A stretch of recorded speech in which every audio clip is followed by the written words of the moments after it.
He used to say my name like it meant something. Slow. Careful. Like it held weight. And then one night he said hers. Not out loud. Not in bed. Just once. Quietly. While telling a story. He corrected himself fast. Laughed. Said sorry habit. But I heard it. I felt it. I smiled back, but something in me folded inward. I didn't ask questions right away. I let it slide like people do when they don't want to know the answer yet. But that name, it stuck. Her name was Claire. My best friend for 6 years. The one who cried when I did. Who knew every version of him before I did. Who said I'd never. I started noticing little things. Her Instagram likes. The way he smiled when she texted. The way he pulled away when I tried to kiss him in public. One night, I left my phone charging in the living room.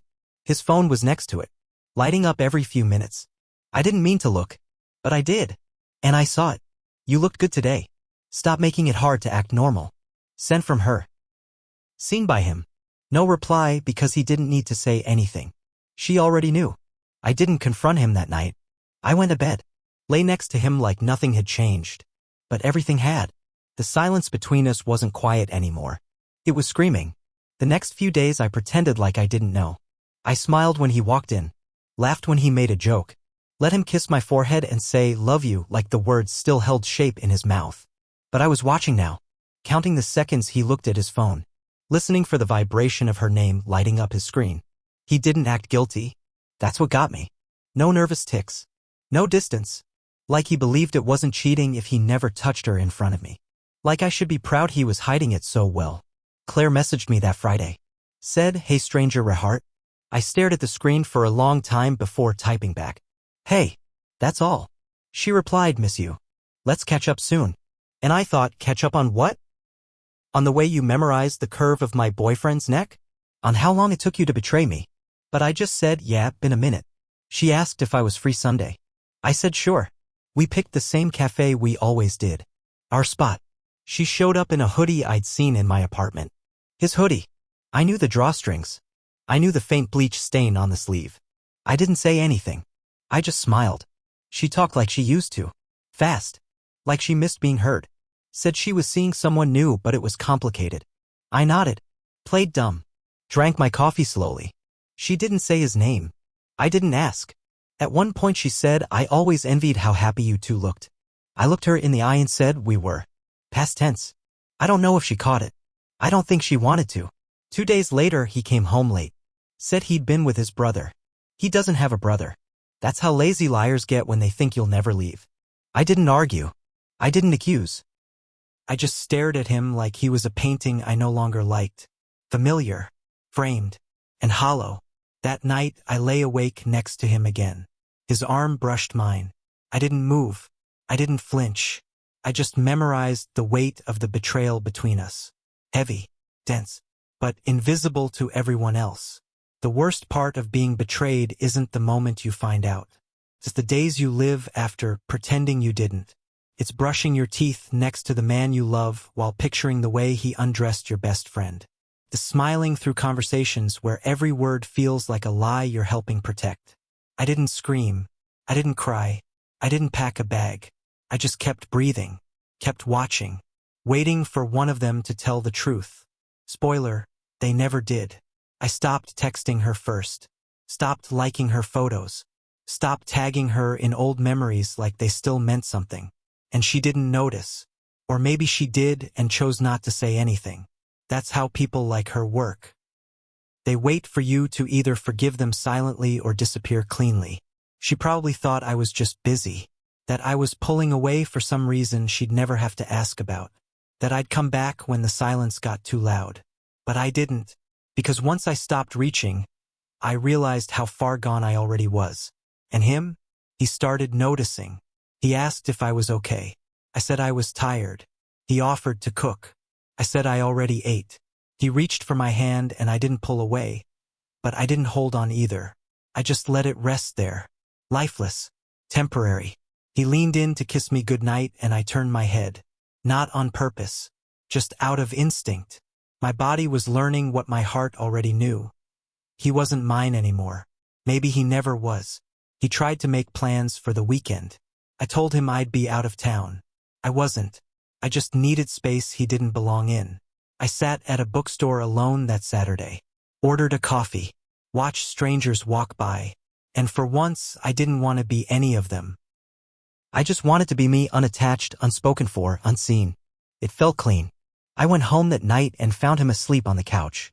His phone was unlocked. Her name was at the top of the thread. She'd sent a photo. He hadn't replied. He didn't need to. I stared at it for a second. Not because I cared, but because I wanted to remember the moment I felt nothing. No rage. No sadness. Just finality. I set the phone down quietly.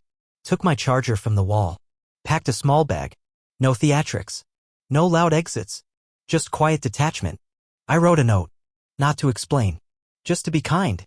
It said, "You don't have to lie anymore. I'm not staying long enough to hear it." I left it on his pillow. Walked out into the night. The air was cold. But I wasn't. I didn't cry. Didn't look back. Didn't imagine him reading it. I just kept walking. And that's how it ended. Not with a scream.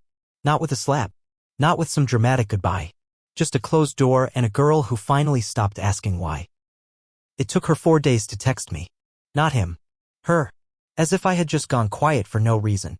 As if she hadn't been slipping into my place one lie at a time. She said, "Hey, are you okay?" I stared at the message. Laughed. A quiet, bitter laugh that tasted like dust. I thought about leaving it unread.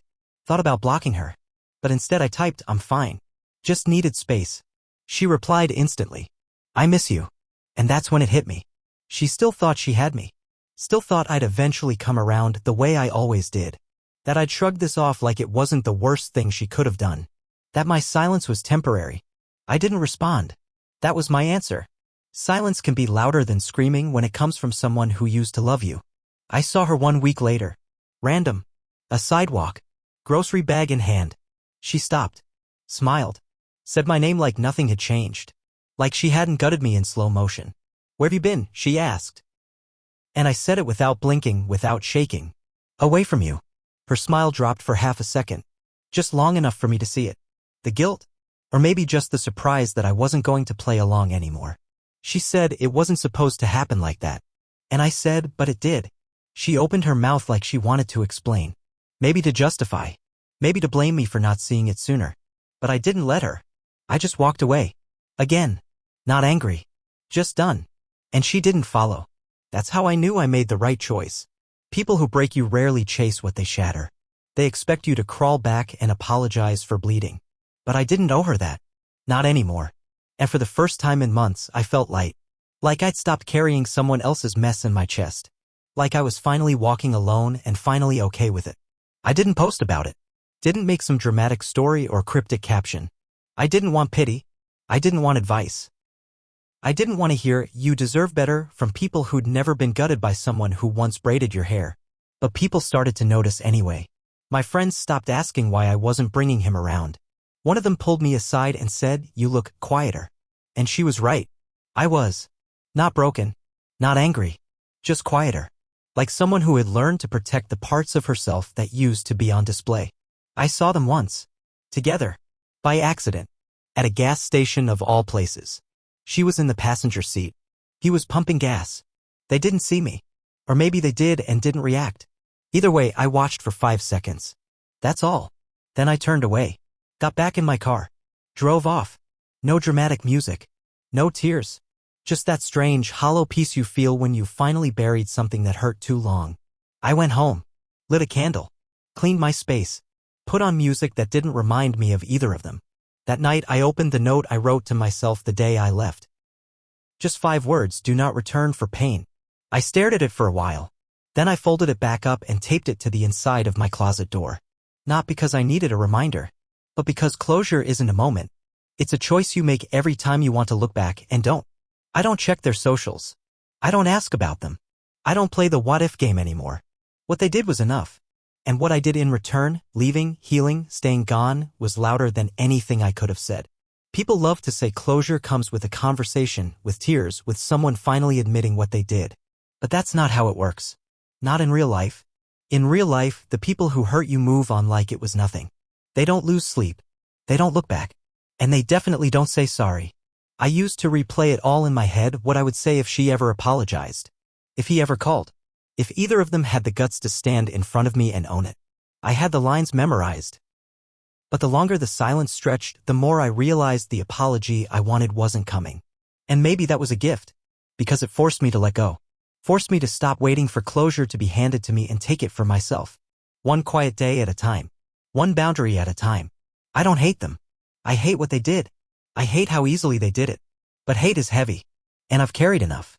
So I dropped it. Left it behind like the last message I never sent. These days I live soft. Slow mornings. No phones at the table. Long walks. People who don't make me question my place in their life.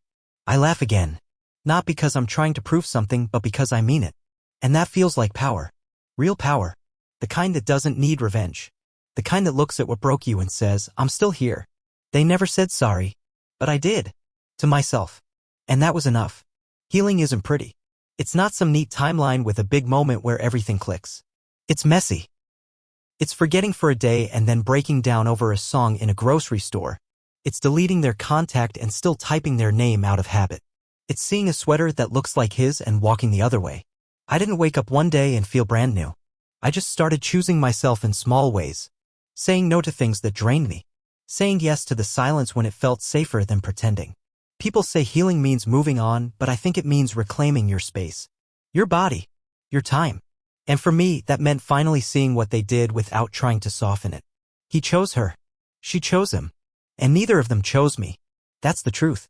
And it doesn't need to be dressed up to hurt. But it also doesn't define me. I'm more than what they left behind. I'm more than a girl who got replaced. Some nights, the past still knocks. I don't open the door. I let it sit outside. I let it rain. And I stay warm in my own space, the one I built from pieces they thought I'd never recover. I didn't win. There was no trophy. No cinematic closure. Just peace. Soft and slow. Quiet and real. And that's better than any ending they could have given me. At first, I wanted people to know. I wanted them to understand how deep it cut. That it wasn't just a breakup.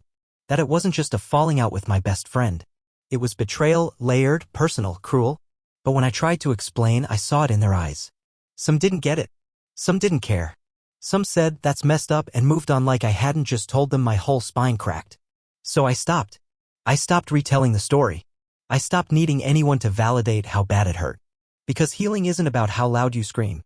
It's about learning to sit with the silence afterward and still find a way to breathe. I don't bring them up anymore. Not because I've forgotten, but because they don't deserve the airtime. My life is fuller now. Not louder. Just more mine. New places. New routines. New people who ask questions without looking through me. Who listen when I talk and don't flinch when I pause. I still have days where I remember something small, his coffee order, her handwriting, that one playlist we all shared, and I have to stop and just exist for a minute. Let it pass. Let it fade. And it always does. Because the truth is, no matter how deep it goes, pain doesn't get to stay forever. It either softens or it rots. And I chose to let mine soften. I no longer explain what they did to me. I show what I did with it. I grew. I got up. I left. I stayed gone. And that's all anyone needs to know. Some nights I catch myself wondering what I'd be like if none of it had happened. If he hadn't looked at her the way he used to look at me. If she hadn't let him. If I had been enough to make them choose differently. But I stop myself because that version of me, the one before it all cracked, is gone. Not because they took her, but because she trusted people who never deserved it. I miss her sometimes. The girl who answered every message in seconds. The one who believed I'd never do that to you meant something. The one who believed forever could come from familiar places.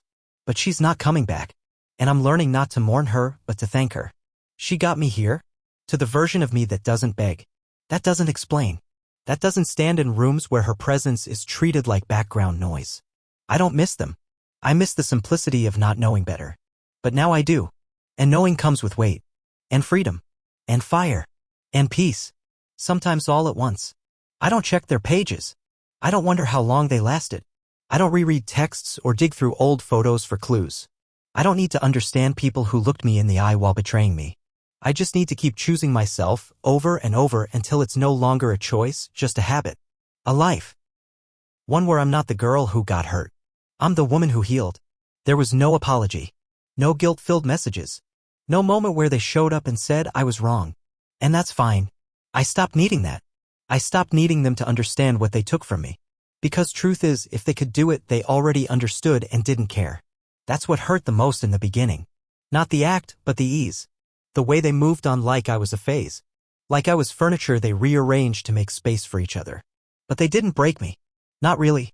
They cracked the parts of me that needed breaking, the soft parts that begged to be chosen, the pieces that settled for half-love and hollow loyalty. Those parts are gone now. I don't wake up thinking of them anymore. I don't look for their faces in crowds. I don't relive that moment in her room or replay his excuses in my head. It's quiet now. Not empty. Just still. I fill my days with people who see me, not just stand next to me. I laugh louder. I rest easier. I take up space again. And they'll always have each other. But they'll never have access to the version of me they helped destroy.